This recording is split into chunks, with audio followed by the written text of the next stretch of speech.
Can you describe or dissect the components, though, that make the Bee Gees what they are, creatively? Oh, it's a little bit difficult, because from where we're sitting, it's not that easy to be that objective. You like to sit over there? No, but it's hard to be objective about something like that. I mean, we've grown up doing what we do, and the impressions that people have on us is not necessarily our impressions of ourselves. It's very hard for us to perceive ourselves. See, we see ourselves as opera singers with banjos. It can be difficult. Which throws a real wobbler into the situation sometimes. It really does, yes. But no, we see ourselves as writing perhaps R&B music. Today we'll highlight the end of disco's popularity, its detrimental impact on one of the biggest supergroups of the 70s, and the ominous event that juxtaposed the golden emergence of rock and roll.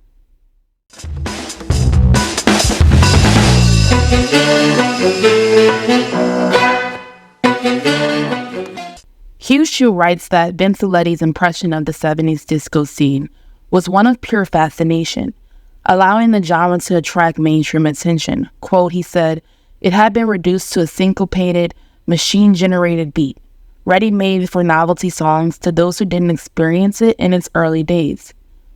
Disco seemed faddish, artificial, and gimmicky, because that's how the music industry regarded it. The blustering enormity of disco music was indescribable, truly encapsulating the civil rights movement and quote-unquote urban decadence associated with minorities in America. Disco captured the impermanence of an era that was overwhelming, compounded by liberation and exuberance, exclusive to dance." Being one of the first writers to vividly describe the disco scene, Letty wrote, "One of the most spectacular discotheque records in recent months is a perfect example of the genre. Manu Dibango's Soul Makossa." In his analysis, Letty explains that these records were quote-unquote made in discotheques, where its hypnotic beat and mysterious African vocals drove people crazy. Disco was the capitulation of the Philly scene and European upscale dance venues that featured primarily recorded black music, especially jazz. As disco became more mainstream, it garnered popularity, in large part because of a new wave of fashion, dance, music, and style. As Devin Hudson's piece, Blame It on the Boogie, highlights, quote, "During the 1960s, protest songs dominated the airwaves, thus defining the civil rights movement. Black people collectively closed their eyes and hoped with Sam Cooke as he envisioned and promised change through song. The fascination with disco began in New York and Philadelphia in the early 1970s, many of which combined the elements of 60s psychedelia. The disco scene awakened from the angst due to the Stonewall riots of '69, becoming a haven for inclusivity for marginalized groups including Black, Latino, and gay individuals. As Shue recalled, in the years that followed, he, David Mancuso, retained some of the sunny effervescence of the 60s, but he also became enamored with modern dance music, and he began to throw eclectic, anything-goes parties in his NoHo apartment that combined the spirit of both. At the time, disco didn't describe a specific sound or a unified scene. It was more like a threshold, Hugh wrote. A threshold that allowed people to be themselves, limiting judgment and the upheaval of societal expectations. Radio DJs supplied the demand that arose from disco fans. This was seen when Gloria Gaynor's Never Can Say Goodbye in 1974. Nevertheless, the disco era's most popular artists and performers were primarily African American. Although it was a genre that moved many individuals, whether they were fans or not, disco transcended racial color lines by the inclusion of groups like Casey and the Sunshine Band and Soul Soul Orchestra. The broader impact of disco was indescribable. For example, ICYMI writes, "It reached its peak around 1977. In 1978, with the releases of popular films Saturday Night Fever and Thank God It's Friday. Subsequently, the Saturday Night Fever soundtrack became one of the biggest selling albums of all time. One of the biggest supergroups during the disco explosion were the Bee Gees, composed of brothers Barry, Robin, and Maurice Gibb. Together, the band became known for their smooth falsettos, harmonious vocal style, and rhythm and blues fusion. Hailing all the way from Australia, the group sold over 120 million records, spurring hits like How Deep Is Your Love, Staying Alive, and More Than a Woman. In their time together, perhaps most popular is their contribution to the disco-themed film Saturday Night Fever, in which they wrote 3 hit songs. The Saturday Night Fever soundtrack is most memorable for its jaunty groove and timeless love balladry that has stood the test of time. The album coincides with the aforementioned disco scene, selling over 40 million copies. Despite all of the Bee Gees' success, if it weren't for the disco explosion occurring during their reign, it could have proved to be short-lived. Nevertheless, the group continued to write hits and showcase their talent. Perhaps the most staggering revelation is how they made their stylistic choice when it came to artistry. As Janet Moslin in 1979 wrote, quote, "Even when a melody wanders and soars, it always comes home so dependently that the songs seem to adhere to their own laws of geometry.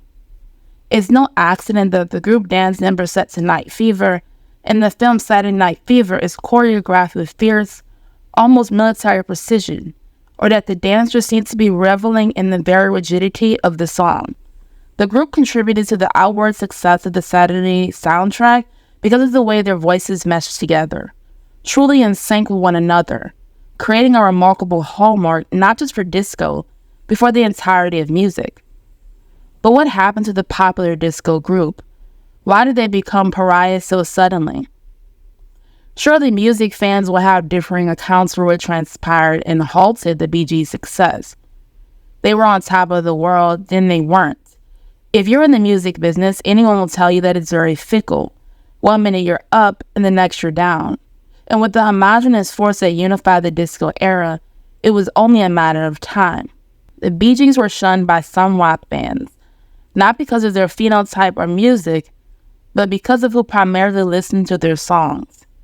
It angered some music fans that their music stood against the backdrop of a changing time in America. The United States of America was undergoing a rapidly altering landscape. People were untethered to moralistic paradigms set forth by curmudgeons. Because of this, people did not want to listen to disco as they had before.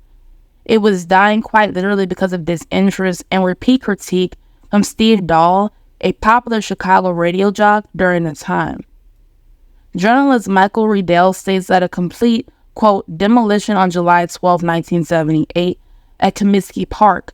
About 10,000 people showed up at the ballpark, many clutching Bee Gees records, which were tossed into a bonfire.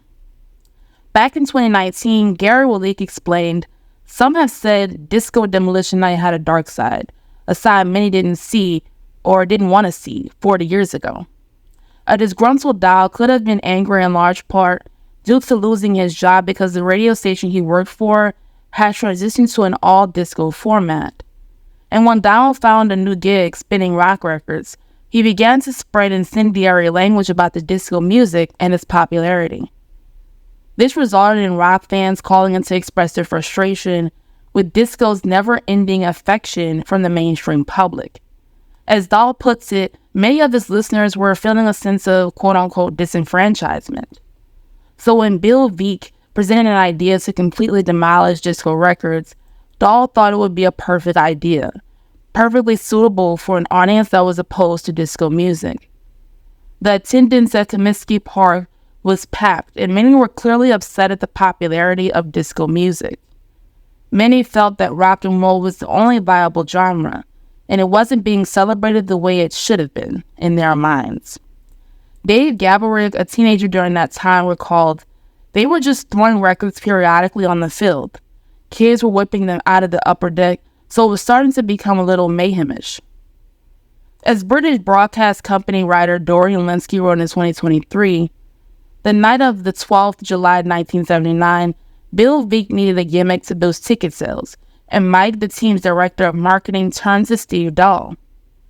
The riot included a complete destruction of disco records, which included the aforementioned Bee Gees group.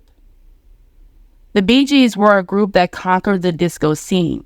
However, they failed to stay afloat due to the antagonistic nature of rock and roll fans. As history tells us, disco uniquely transformed troubling times in America to moments of splendor. The Bee Gees should be remembered for their impact on the music world, including how much of it changed due to their presence. And while some of their prominence was halted due to animus, the group will always be remembered for their music, which has ultimately stood the test of time. Thank you for watching. As always, please like, comment, and subscribe, and I'll see you guys in the next video. See you later. Bye.